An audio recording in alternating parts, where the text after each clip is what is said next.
and welcome to Couple of Instigators. I have got my friend Priscilla with me. Mel was supposed to be here, but of course she forgot, so we're not going to hold that against her. But Priscilla, thank you for coming. And Fernandez, that's right. Yeah. Well, because on the Instagram, it's Priscilla Comedy. Yep. Mm-hmm. So that's right. I do remember your last name now.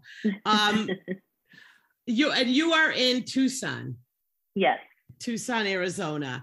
Yes. And we have actually found out that we have a friend in common from Rochester. You're friends with another comic I know, Hillary, and you guys did improv, right? Yes.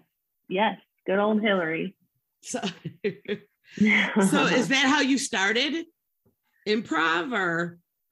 Yeah, I started with a local group. At the time, they were called Not Burnt Out, Just Unscrewed. And the logo was a light bulb. Horrible name. We all hated it. But anyway, she started about a year and a half before I did. And then we did it together for, I don't know, 9 years, something like that. In New York? No, in Tucson. Oh, so she used to live here. Okay. Yeah, she moved to Rochester about 5 years ago. Oh, all right. I met Hillary my very first open mic. She was, would be at a lot of them. And of course, there's, 3 females and 25 guys. So Hillary, of course, was one of the few. And I remember my first time doing comedy, and it was just like me and a bunch of like guys, and Hillary was like one of the few females, especially older, that aren't 22. So yeah, she and I got pretty close because we're both poor Jews. We're not like, we're like the only poor Jews we know, and we're both vegetarian, and we're both ham. So we had a lot in common, and so okay. She's like my sister now, Right. Yeah. So, is there a lot of Jewish people in Tucson? No, but there is a community here. There are a couple of temples. I'm not religious at all. Right. She might. I don't think well, maybe a little bit, but I don't know about her. So there is a community here. It's pretty small though. It's pretty small, and it's mostly attorneys. Attorneys. Yeah. So I know my daughter is moved to New York City, and she's working with like this catering service that does like, very, very high end parties and weddings. And she said, that it's Lauren, one of my co-hosts, is hopping on. She must have just got my message. Hi, Lauren. Hello. This is Priscilla. Hi. So we were just discussing, she's from Tucson. She does comedy. She does improv. And she's a poor Jewish, one of the few, this is what I've learned in the last, so you're caught up. But at any rate, I was saying that my daughter is doing like this bartending gig where she like travels and she picks the jobs on the app. So it's really cool because like you can work around your own schedule. But anyway, she's out of bar mitzvahs and she's like, Mom, they're like spend $100,000 on a bar mitzvah. Like it's crazy. Like she's like, I've never seen like so much money. Like, and I was talking to some friends in LA that had said to me, New York has got way more money than even LA, because you always think, and I'm like, really, but so I told my daughter, maybe you'll meet a nice man at these bar mitzvahs. And she goes, I go, if some lady says, I want you to meet my daughter, my son. So, yes, I'm Jewish. Yes. That's right. Yeah. The bar mitzvahs down here are pretty poor. So you're right. Yeah, they're like, they have them in like Chinese restaurants and like, school gyms. It's pretty sad. Hey, this is what are you kidding? All of any event we had was either in the backyard. Yep. Or what's the other thing that they use, like the fireman's hall? I was just gonna say we had like the Kiwanis Club hall or like the Knights of Columbus. Yes. That was where everybody's baby shower, wedding party. If it wasn't at someone's house, it was there. Well, for me, it was churches. It was always in churches. Yeah. Did you go? Yeah. Because my dad is a Cuban Jew. Okay. My mom isn't Jew. My dad is the Jew. All right. But then he converted to Christianity, became that Christian minister. But he raised me both. He raised me Christian and Jewish. I was thoroughly confused. I was like, Dad, is God our savior or our cousin? Anyway. And then my mom is a Mexican and Native American. So yeah.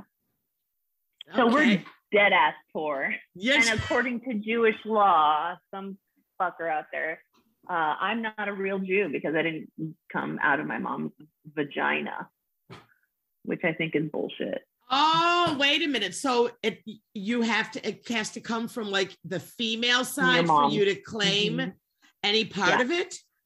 Yeah, which is dumb. Probably some person made it up a long time ago. Makes no sense.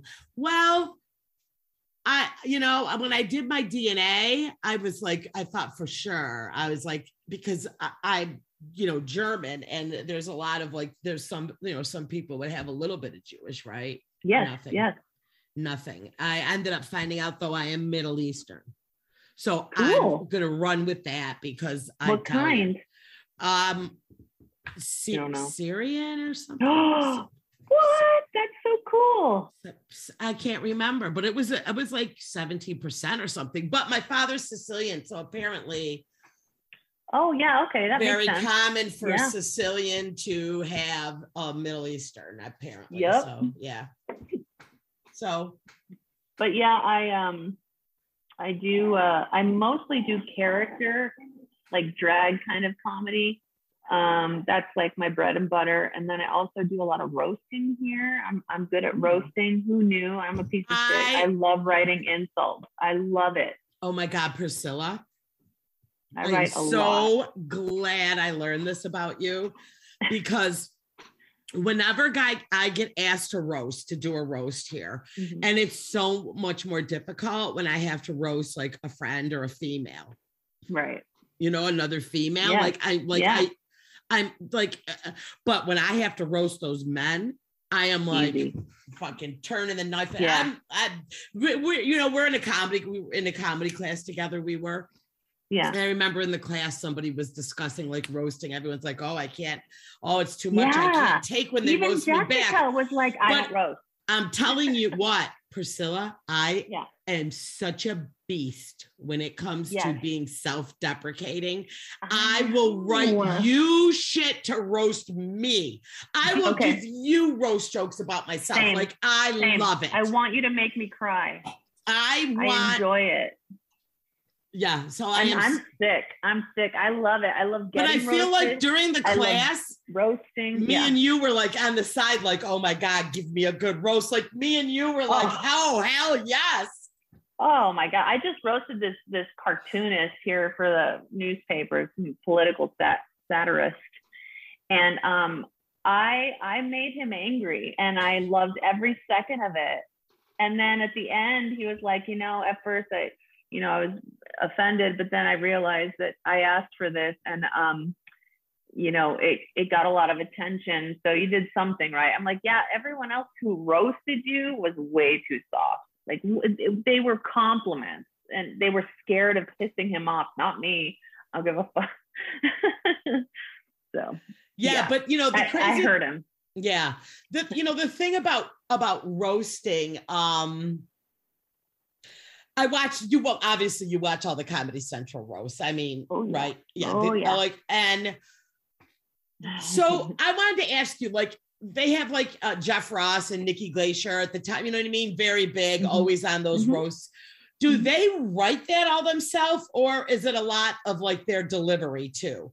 I'll tell you, They usually have writing teams, right? Or it's they way have too much. You gotta have, like for instance, Nikki Glazer will. She has like a couple of comic friends that she trusts, and she pays them per joke. So yeah, that's how it works. Yeah, because she actually mentioned that on her one of her podcasts not too long ago, because I heard her say, like, she was talking about the roast, and like she named someone that she helps, her in writing. And I'm sure, yeah, exactly. but I'm sure like her and like Jeff Ross, I'm sure that they were probably, I'm going to say anybody, those comics that are up there, Joan Rivers, I mean, hello, you know, they're very good. She's my idol. She's my savior. Yeah, me too. Her.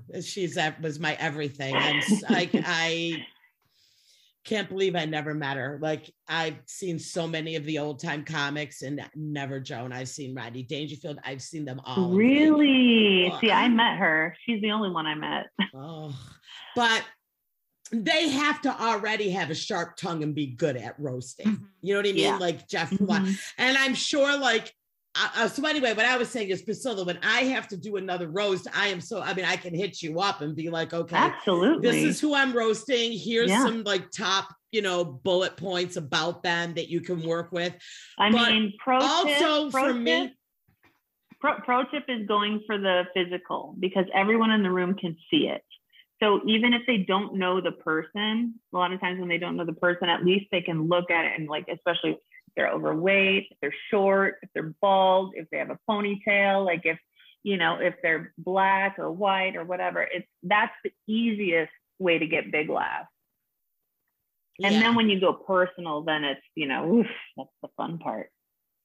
But yeah, so for me, I have helped write other people's roasting, but it's always been like a collaboration. You know what I mean? Like, like it has, like if you were throwing me jokes to roast, some of it has to be close to my personality. Yeah. So I feel like with Nikki and you know what I mean, those people are writing for each other. They know each other so well. I think that they're meshing their stuff together, Yeah. But that's what a lot of people always say, like, a lot of comics, they obviously to do a Netflix special every year, it's tough. So a lot of them have people that write with them, but it's not like I could say, oh, hey, Priscilla, write me even a 10-minute joke without really knowing me or seeing my style. Like it has to be catered to the person too. You know what I mean? Yeah. So, And also I could write something for you and then you tell me, I wouldn't say that, or how about that? And it's a collab. Yeah, you have to get to know them. And is that I don't have anyone to write with you. I've always written by myself and it's so lonely. I want to just share it with somebody. So this is fine. No, so what we're doing is Lauren doesn't do comedy, but Laura, she thinks I'm funny. So she's always with me. No. What do you do, Lauren? She's my doctor. This is Dr. Google. Lauren this is what I like. She's really good at research. She keeps me in check. If I don't know something, she gives me the answer. If I'm saying it wrong, she gives me that look like you don't know what you're talking about. Yeah, she's just like all around one of my favorite co-hosts. And then Cindy makes me think empathetically in return. Ew, gross. But yeah, empathy, grody. Yeah, but yeah, I mean, I had let's go to that. We were just in New York City together, Lauren, Priscilla and you were there together. Yes. And we did, and I only get to do one show with you, Priscilla, because you missed Tuesday. You weren't in town. That's it. Yeah. Wednesday, I had that gay show. No. Oh, how did it go? No, Thursday night, I had that gay show. Yeah, how did it go? I think I killed. I think I fucking killed, to be honest. And for me to say that was really solid. For me to say that, Priscilla, I haven't seen the tape. One of my daughter's friends taped it for me. I haven't seen the professional tape yet that they're going to send me. I watched the one she did, and I was like, I think it was good. Normally, my daughter's friend taped my set. Your daughter. Okay. Yeah. Normally right away, I'm like, no, that was horrible. But I can tell you, I went up there and I hit everything head on. Like, it was great. Cindy, that's awesome. And